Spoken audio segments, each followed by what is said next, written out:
C'est officiel depuis hier. Après son éviction de la course à la députation, le Amutir Aotinun à Maohi appelle à l'abstention pour le second tour des élections législatives.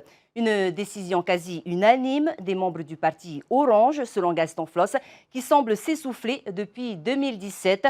Retour sur le déclin du jadis très puissant Tahwir Ahwit Attira avec Athéna Milkam et Mataï Hourey.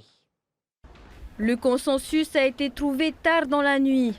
Le Amouy Tahir A ne soutiendra aucun candidat pour le second tour des législatives. Voter pour le Tapura, c'est approuver la politique catastrophique que mène ce gouvernement et cette majorité à l'Assemblée.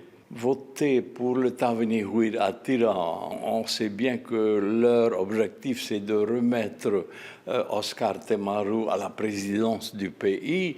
Or, il a déjà été pendant 6 ans président de ce pays. Je ne dis pas que ça a été une présidence dramatique, mais ça a été une présidence nulle. Le Vieux Lion part donc seul au territorial, mais à quel prix? Preuve que sa stratégie d'État souverain associée à la France n'a pas mobilisé les électeurs.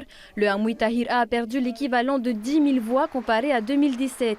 Relégué à la 3e place, il devance encore le jeune parti Ahéré Yaporinetia, mais seulement d'une 40aine de voix. Signe d'un essoufflement qui remonte à 2014, lorsque le Vieux Lion, condamné à 3 ans d'inéligibilité dans une affaire d'emploi fictif, laisse sa place de président à Edouard Fritsch. Mais exclu du parti Orange en 2015, Edouard Fritsch rassemble une nouvelle majorité et fonde son propre parti.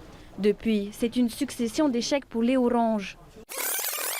Au territorial de 2018, le candidat du Tahouir A, Jeffrey Salmon, ne dépasse pas les 30% des suffrages, contre plus de 40% pour le Tapura. En 2020, le Tapura rafle les grandes communes lors des municipales et quelques mois plus tard, il obtient plus de 68% des voix des grands électeurs au sénatorial, contre seulement 17% pour la candidate Orange.